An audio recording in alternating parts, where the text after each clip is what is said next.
This show is sponsored by Realtor Cynthia Blaire, Putting Down Roots. Visit your in-town real estate specialist in Atlanta at cynthiabaer.com. And Wonder Shop, a co-working community and after-hours who knows what in Candler Park. Check us out at wondershopatl.com. You are now tuned in to the Good Gracious Show. Welcome. Howdy, Good Gracious family. It is Thursday, March 29th. Welcome to the Good Gracious Show podcast, episode 102. Hope you're doing well. Here we are in the fabulous city of Atlanta as spring kind of dances around and teases us. You know, one day we get 70s, the next day it might get in the 50s. So I think we may have broken through here at the beginning of April. Well, almost at the beginning of April.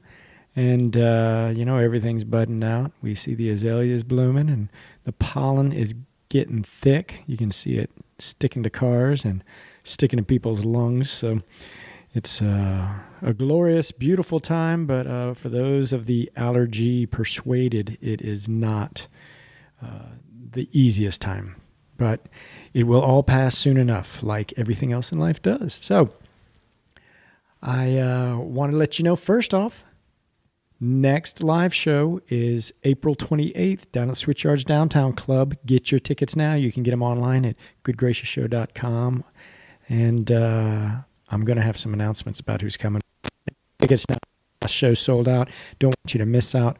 It's going to be a fabulous time.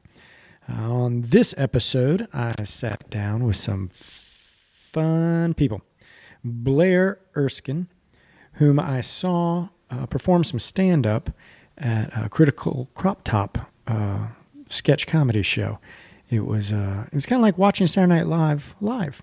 And they had a mix of them doing skits as well as live music and then also stand-up comics to kind of give you a good mix in a variety of sorts.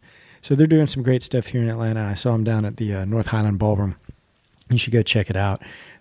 Most times there's a show down there. It's good. And I know Blair performs down there also with some other comedy stand-up night groups, so worth checking out. And she's also done some interesting projects, working on a video project that she's got on Amazon Prime right now. So check out Sides, S-I-D-E-S, and you'll see a little bit about her. But you can learn about that through the podcast. I also had Justin Roberts and Jenny Lee from the Jailhouse Gypsies, their Americana country duo, come in and do a little singing. If you've checked on YouTube or on the website, you'll see some videos I've been uploading. I'm trying to get my gears going, get all this production stuff going while I work here at Wonder Shop. And I'm lucky to have this space because folks can come in and record, and it's got a great sound. It's warm, and it's really neat space. So they came down and they talked and recorded a song, and I'll get that video up if I don't already have it up. I can't even remember. But they also are both amazingly talented artists. And Justin does these woodcuts that are just beautiful. So you can check them. Their group, Jenny Lee, does jewelry. She did some earrings with like bird feathers and little, I can't even describe it. So just go to Homegrown Wellness, and that's O-M instead of home, O-M Grown Wellness, and you'll find them. But like I said, you can learn more about that too. If you didn't know how this podcast rolls, basically I am doing it from all kinds of places around town.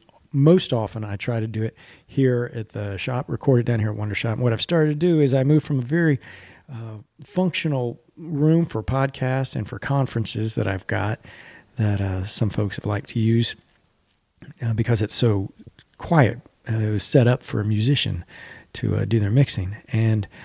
But there's something about sitting in this front room that's got a certain light and a certain energy to it. It's kind of nice, and everything goes by your window. Well, you might catch sound of a car every now and then coming through, and it's we're in the city. This is kind of a real podcast. I'm not worried about all the technical aspects. So there's even a bit when I was talking to Blair, we're sitting here and then some monster truck comes rolling through and it just kind of catches you off guard. But anyway, that's enough for the intro. So dig in, grab yourself a beverage and enjoy the show.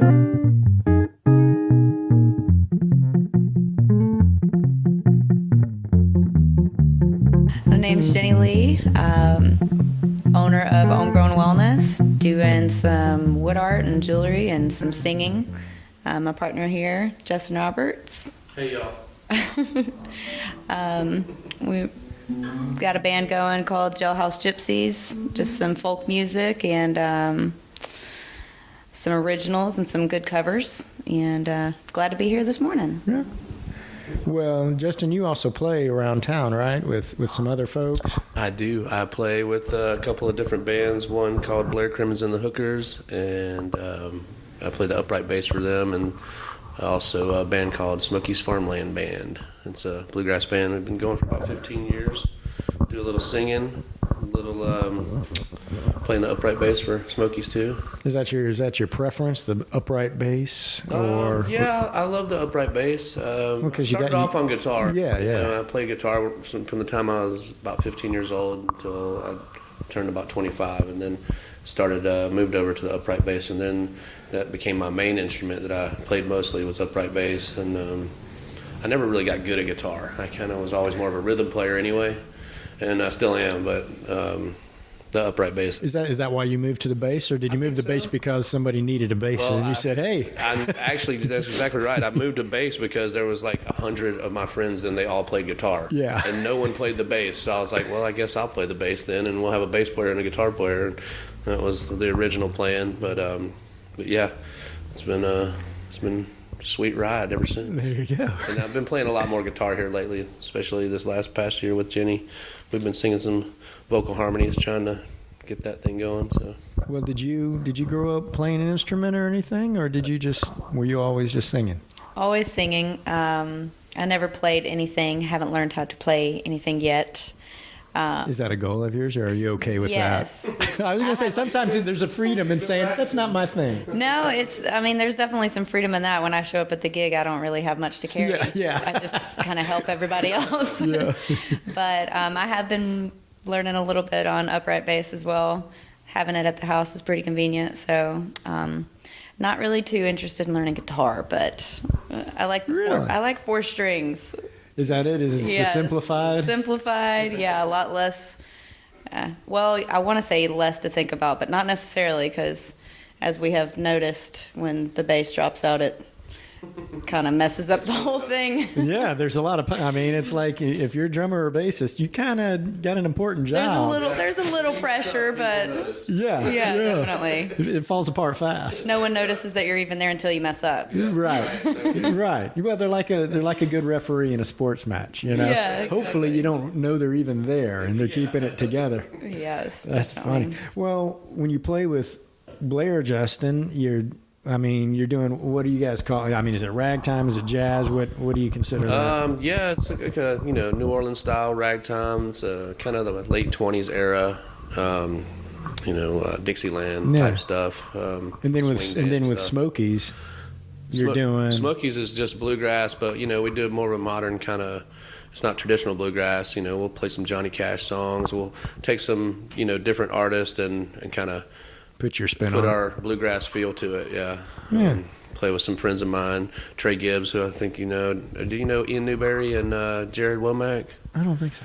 Yeah, those guys, dobro player, really awesome. He plays in a band called Grass is Dead, and they're really fun. It's a bluegrass Grateful Dead band, which is perfect for him because he loves Grateful Dead and bluegrass. So what took this direction then? What you guys are doing with Jailhouse Gypsies? Well, Jenny. She moved in last.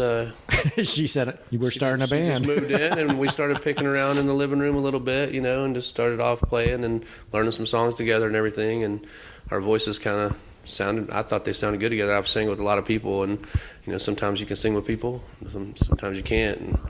And our voices they kind of marry well together. I feel like, and we just decided to start learning some songs. And before you know it, we were like, oh, we have a whole set of music we can play. Maybe we could try to charge someone to pay us to go out there and play this and get some free drinks or tips or something, you know. Instead of sitting here on the couch, we can be sitting on somebody else's couch. Take this show on the road. I think it kind of started, we went camping maybe in March or so, and last March, and everyone was coming, and no one showed up. Yeah. And it just ended up being the two of us, and we sang pretty much the whole weekend and just played guitar, and we got a few. I think we might actually have a few recordings from that, and It was like a formal rehearsal, is what it you was had. exactly. There was no pressure to to do anything right or to sound any certain way, and he was a good partner in that way to not make me feel uncomfortable. And if I didn't hit the note right the first time or something, I didn't feel so silly, I guess you'd say, because I'd never really sang with anyone. Definitely not. Like in in a any kind of structured serious band, yeah, exactly. It was definitely always more just kind of sing along to songs that when you hear other people sing them. So my family all is musicians. My dad was a drummer and a singer, and both of my brothers sing, and my sister sings and plays guitar. So I guess it was only natural it would come out eventually. And what are maybe some of the artists that you grew up with or that you'd like to emulate with what you're doing? I am a huge fan of just old time country. I like Is that like Tammy Wynette? Loretta Or are we Lynn, going Tammy way back? Wynette, Okay. yeah, country. The Porter Wagner what is show it? Country would have Gold. been a good representative. Yeah. Yeah, Solid country gold. Solid Country Gold. Yeah, that was always the late night jam. I would listen to that with my mom and grandpa, and just learned every word and sang every word, and that was kind of where it started. Well, do you guys have plans to record? I know that's a whole other level when you start talking about recording and engagement We there. actually have been recording at home on our laptops and using Logic. And I've actually worked in a recording studio for a couple years, so I'm familiar with EQing and everything. And we've been working on doing some recordings. And I mean, right now it's just the demo stages, But yeah, definitely going to record some originals. And right now we're still in the middle of writing those originals. But yeah, they're coming together, and we'll have an album. We'll probably have an album before the end of the year. Yeah. Well, but between the bands and and the arts that you guys do, it's probably a pretty full plate to begin with. It's just trying to carve out time. It goes in phases, yeah. Like depending on what we got on our plate. Sometimes we are busy just doing art full time, and we don't really have time to do the music thing, and we'll just be getting ready for a show or preparing some artwork, and then the next thing you know, it's like, oh well, we got a gig next Sunday. Let's rehearse for it.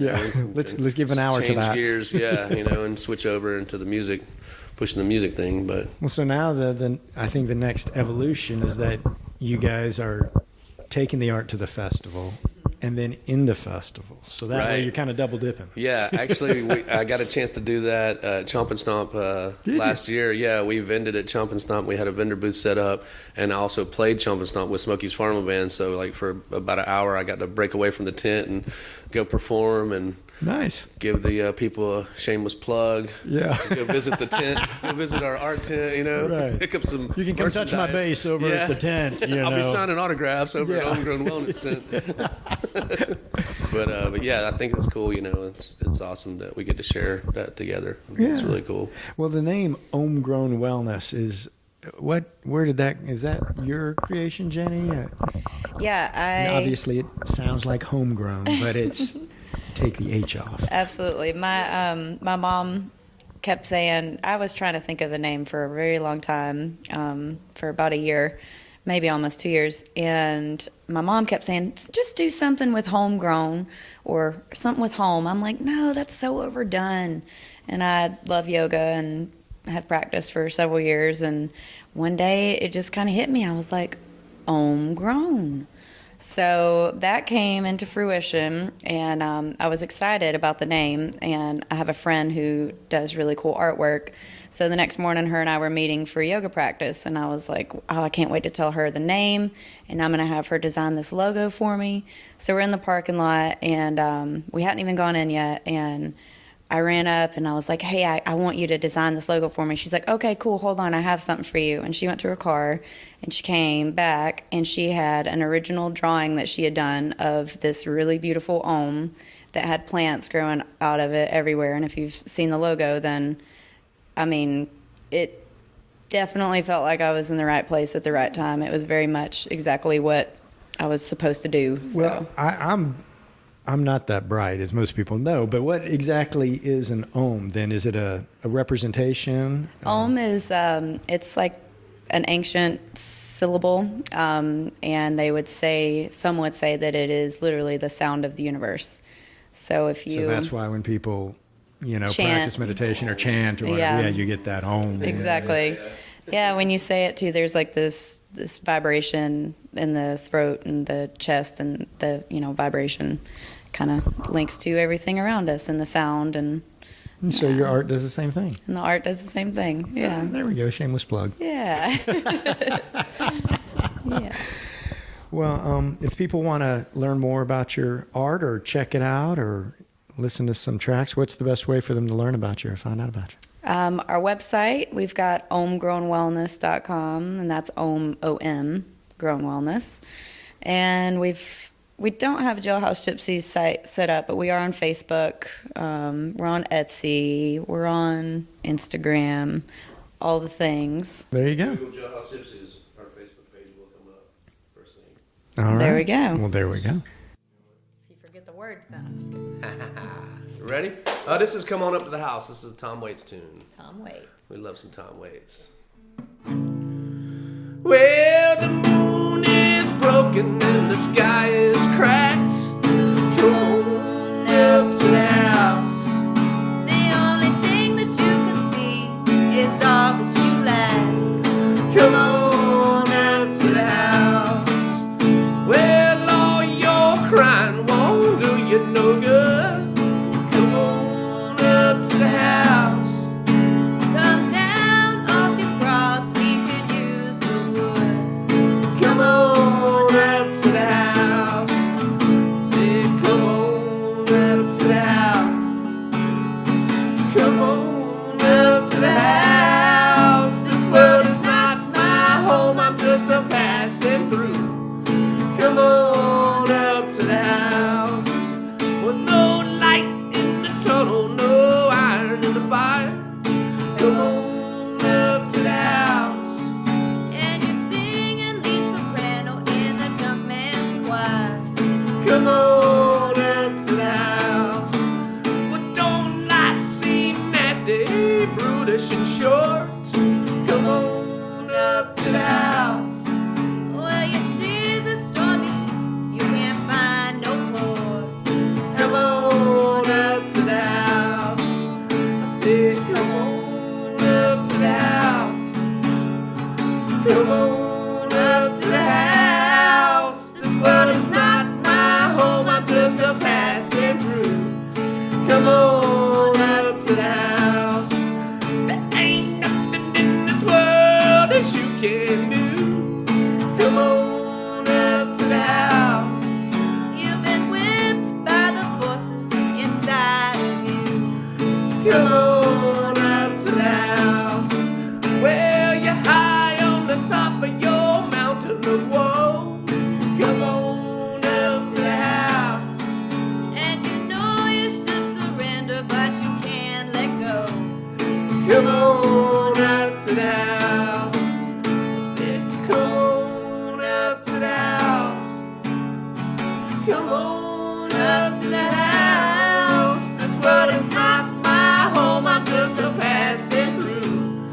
Come on up to the house. This world is not my home, I'm just a passing through. Come on up to the house. There we go. Hey, my name is Blair Erskine. I am a stand-up comedian and a writer here in Atlanta. And when you say a writer, Are we talking Yes. like cookbooks? Are we talking Oh, God, no. long form fiction? No, none of that. You're just saying when I you write- blog, that's well, your. well, I don't even blog. So I'm a freelance writer, and so my full time job right now is writing for a website. Well, it's a company called Zergnet, and they own a few different websites, and so I'm writing for an entertainment website called The List. And so I write about, like yesterday, I was writing about what the Kardashians eat in a day. That was my big. Do you get to make it up? No, I know. That No, would it's be like fun. actually research. It's research based. So that's my full time gig right now. And then I write a web series called Sides that actually it got picked up to be on Amazon Prime last year by a smaller like distribution company, an Amazon Prime affiliate. And so that is something I'm working on. I'm working on the second season of that now. Nice. So how long is a season? When you, For us, it was 6 episodes. I mean, it was my first venture into sort of producing anything or writing anything, directing. And so like 6 episodes, maybe 7 minutes tops each. And so it was a challenge, and it took a little bit, but it took off. I pushed it pretty hard online, advertised it, shared it with friends, word of mouth does a lot. just through YouTube? You just Well, actually, we released it on Facebook first, rather than YouTube. Facebook, at least I've found it's easier to market to different like audiences on Facebook. I mean, if you've ever promoted anything on Facebook, right. You get to pick your Exactly. age, your gender, your color, all those things. For sure, and that helped a lot. You get to pick even like what your audience is interested in, you know. Yeah. So I really got to make sure it was going to people who were interested in, you know, what we were doing and what we were doing. It was like I play Heidi, my friend Lauren plays Joe, and it's just kind of an inside look at the I guess acting community in Atlanta and like all of the crappy auditions you get to go on, that kind of stuff. Yeah. So is that Atlanta when specific. it's Sides is the name of it? Sides. Mm-hmm. And is that like side gigs? Sides or like what you get for different sides? auditions. So what they send you a piece of the script with your dialogue on it, and it's called your sides. Yeah, I know. I've had to. I should have thought about that more. Well, no, it works. I've had to explain. People can take it as they want. It's not Oh, an exactly. offensive word. Interesting. And as much as I've been around, I would think that I would have known that, but I watch You it on might have- TV, but I just never learned. You might have heard it, you know, and it's just No. not relevant. Don't try to be nice to No. me now. So how did you, I mean, that's a serious DIY project right there. Yeah. And was it because you felt like you had enough support and excitement through Facebook that you tried to reach out to Emma, or did somebody reach out to you? How does They that reached work? out to me. So they saw you had enough views, and all of a sudden, it's like, I ding, guess ding, so. ding, ding. I think it's called E&V Pictures. And they focus on web series. So they want to distribute web series on Amazon. And so they kind of curate from like all over. We're the only Atlanta-based web series that they have right now. They're based in New York City. So they just saw us on Facebook and they liked the show and they thought it would do well on their channel. And it's been their top ranking one for the last 3 weeks, I want to say. Man. Which, it's kind of, I mean, it's crazy. It's not like we're not making a ton of money off of it or anything, you know, if any. Yeah. But it's just nice to know that some people are watching. Yeah. And so will the second season be the same length and the same setup with it? I'm thinking so. I mean, I want to try to crowdsource a little bit and have maybe a bigger budget, or, you know, have more people. It was a really small crew that we were working with. Were they just friends? They were just friends. Actually, J&J Productions, they're twin sisters and they own a production company here in Atlanta. They're great. And they helped me with the first 4 episodes. And so their job was to get a crew together and, you know, help me. And that's how I met, you know, people, the Girls in Critical Crop Top, different people within the film community in Atlanta, because I really didn't know that many people in the film community. Most of the people I knew were improv folks. And who knows what they are? Oh my God. You can never tell. Well, they made up the cast. I mean, I had Atkins Esteban. He's in everything now. Lauren Schmuck, she's in every improv show in Atlanta. Ian from Highwire. I'm not sure if you've met Ian. Mike Schatz. Lots of big players is like what I like to call them in Atlanta. Are they players or players? Play. I can't say play. I'm not even going to try. Players. They were great. Well, that's terrific. Well, I hope the second season goes super smooth and easy and fancy. I hope so, yeah. So would your hope or goal there be that it gets even more recognition and then something spurns from them selling it or this group out of New York? Or how does that even play? Do you know what the next step is? I'm not sure, really. I mean, my big dream has always been to be a showrunner. So I want to be a head writer for a show. I would like to also be in a show. Like I have to. I'd like to watch a show also. I want to be in the show. I want to do everything. I'm realizing that I have kind of a control issue. I think it's what it is. I don't think I'm as ambitious as I just like to be in control. Yeah. So that's my big dream. I don't know if it'll happen with Sides is the first thing I've ever done in that respect. And so it's been a great experience and I want to keep doing it. I don't know if it's going to be the thing that just, takes off, but if it is, then that would be, so be it, fantastic. Yeah. I mean, we have a great premise and Lauren is so talented, my partner in crime in this. And I would love to, make longer episodes, for any sort of network. So we'll see what happens with that. And so how did have you always been a writer or is it because of your improv work that you just started writing skits and things? I've always been a writer. Ever since I was little, I always liked to write. I've got so many notebooks at home with like half finished stories that I wrote when I was like 8 years old. My mom gives me these boxes of things from my childhood that I don't need, that you would think a mom would want to like hold on to, but she doesn't. So I have a box. Well, I think it comes in at a point where they go, okay, I don't need this anymore. It's not that they don't want to, but they realize they have so much of your junk. Yeah. They're like, oh, you need to have that. Oh God. Yeah. And so I just have all these stories that I would write as a kid. And then when I was 16, I was 16 years old, I started writing for my local newspaper. And I'm from a really, really small town. It was called the Tri-County Journal. And, where? So I'm from Ellaville, Georgia. And I don't even know. It's an hour away from Columbus. That's our closest south city. It's south. Okay, I was going to say because you're right near Alabama there, so sure. An hour would push you. So it's an hour south. It's near Americus, Georgia, Plains, where Jimmy Carter's from. I don't know. No one knows where Ellaville is. We had one red light. Well, now we know. Well, I mean, it's down 19. I said it was from Ellaville at a stand-up show the other day. I was in my set and I was like, I'm from Ellaville. Do y'all know where that is? And one guy was like, it's down 19. And there's so many things. And you're down like, it's 19. my cousin. It's so tiny. We have one restaurant there and it's called The Pizza Place. That's the name. Because why really? We don't have to call it Pandas keep it simple. Or Billy Bob's. It's like, let's just name things what they are. This is the grocery store. That's the post office. It's the pizza place. That's pretty much, it's Mayberry.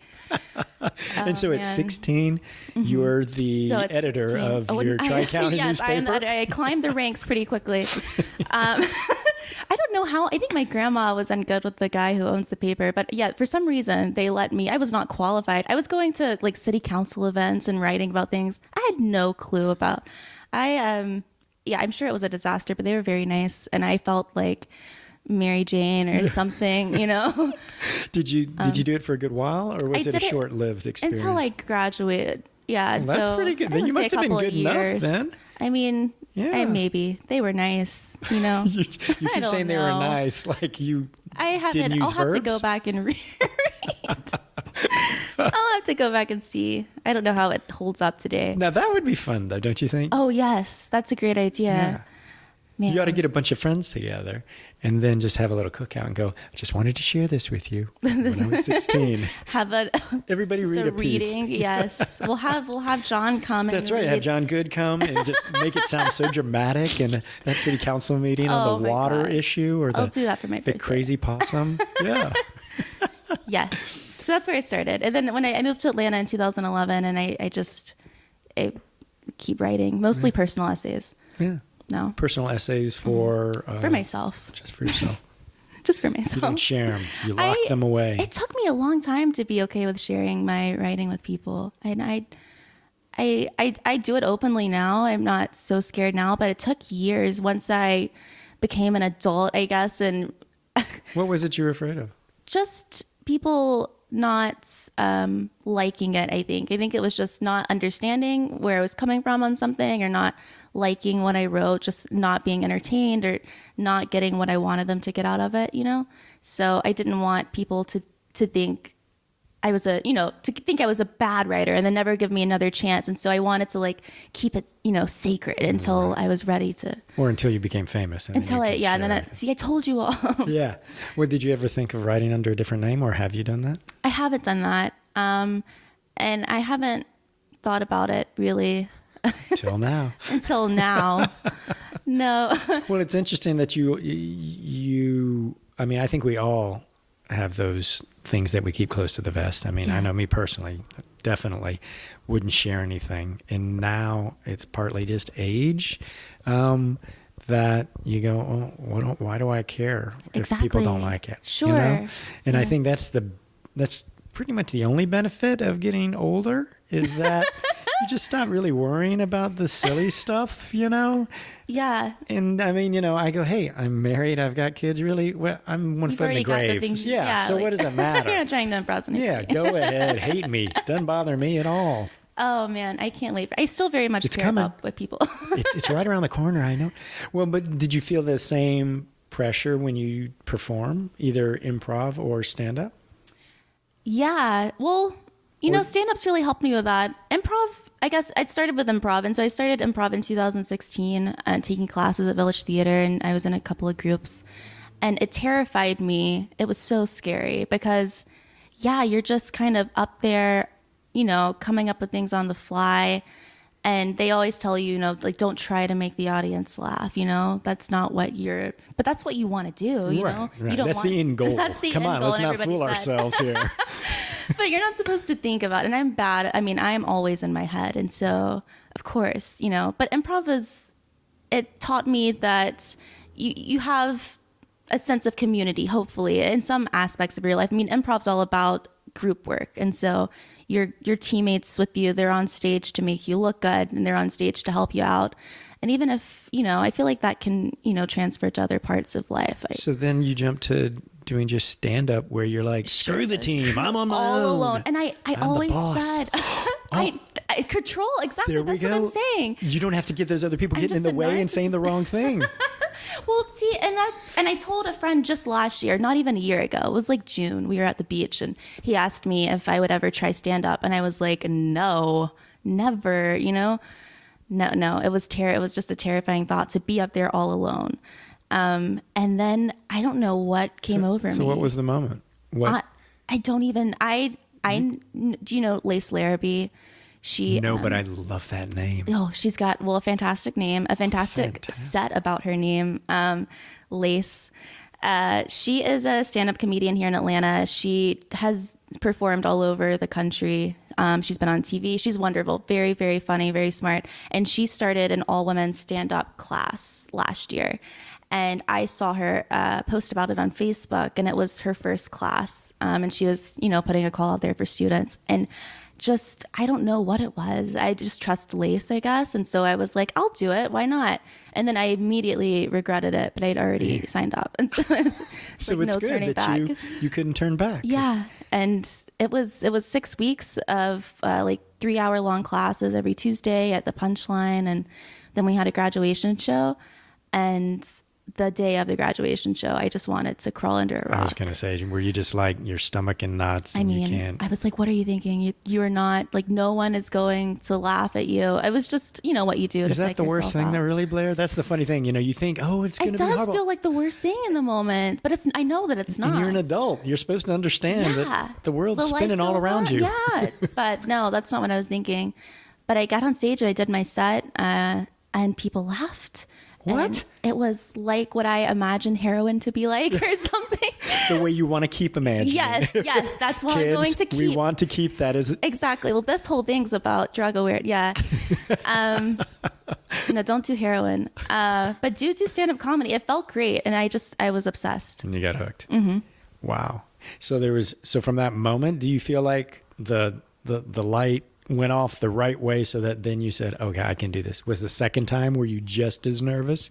I wasn't just as nervous the second time. But you felt like you were progressing. Yeah, I do get nervous, but it's a different kind of nervous. It's a good anxiety. Yeah, it is. Yeah. It's so cathartic.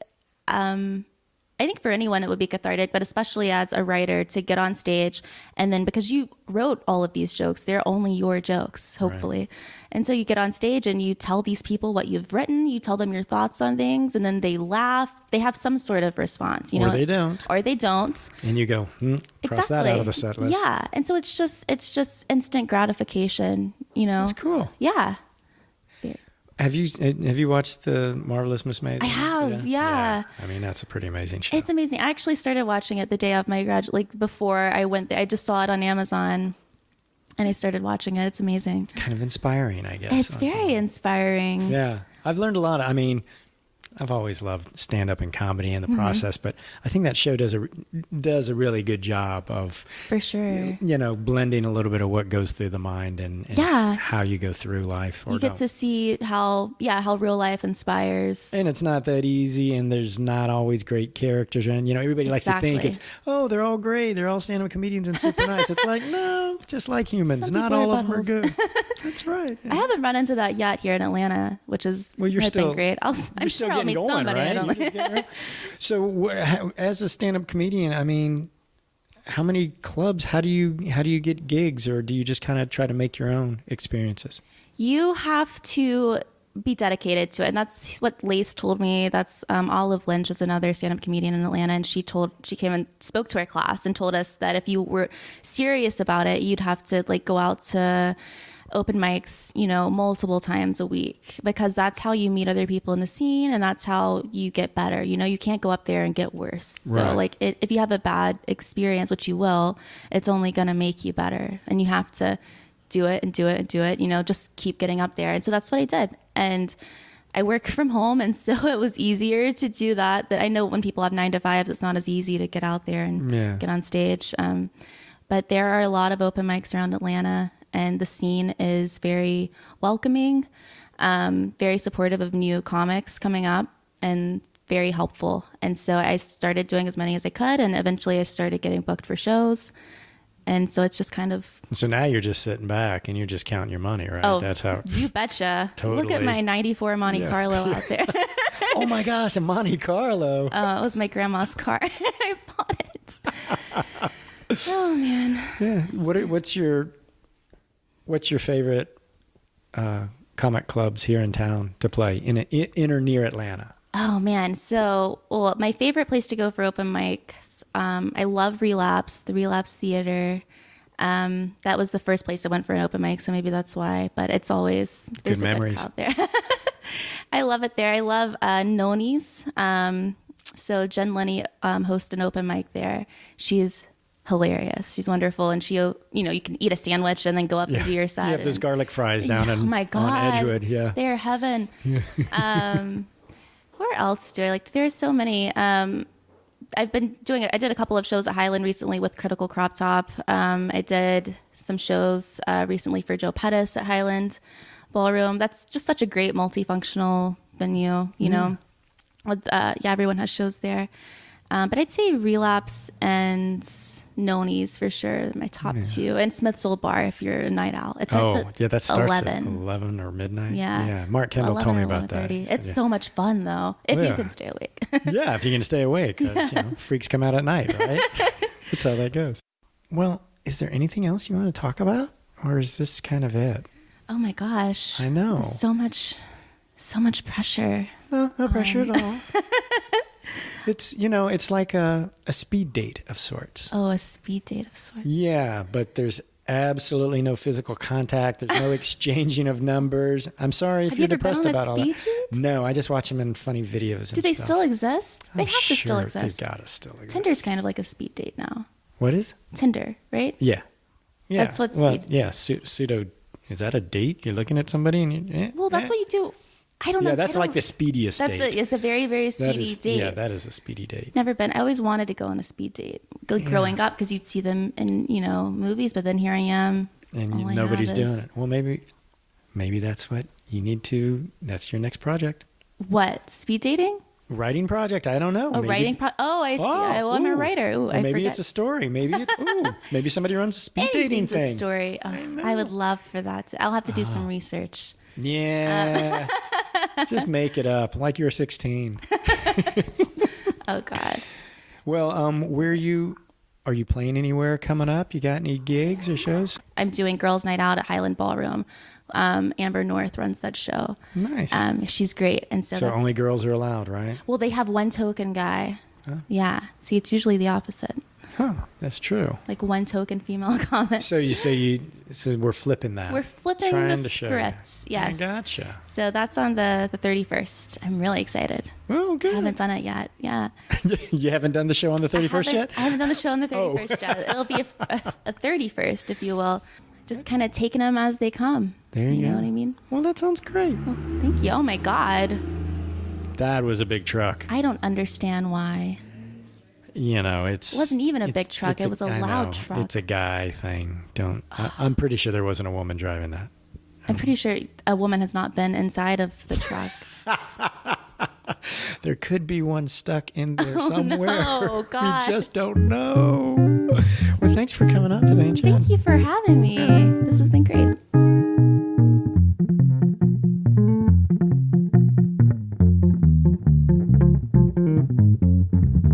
That's it for another Good Gracious Show podcast. I hope you enjoyed it. I hope you go check out some of the links. I've got things in the show notes online if you're catching it on your phone. But if you're streaming it, you can go straight to the links. Some really talented folks. I find so many musicians especially need other creative outlets for their passions. So it's neat when you find a musician who's a painter or somebody who's a sculptor or whatever else. So some great stuff. If you enjoyed it, please tell 2 friends. You can give us some love on iTunes. Say that you loved it. Share the good news. You can sign up for our podcast at iTunes, Stitcher, Google Play, all the wonderful streaming options you got there, as well as just check it out online, goodgraciousshow.com. Become our friend on Facebook. Good Gracious Show, or Twitter at GG Show Atlanta. Doing a little bit of Instagram stuff too, so you can check it there. But all that social media is starting to wear on me, I got to be honest. It's tough enough just doing one creative project, but then trying to figure out how to share it the easiest way that doesn't just split my brain in 12 is a tough one. But tell your friends, get your tickets. Switchyard's Downtown Club on Saturday, April 28th. It's going to be a terrific show, 8 o'clock that night. And that's about all I got. So be a good neighbor, go hug someone, and I'll talk to you next week.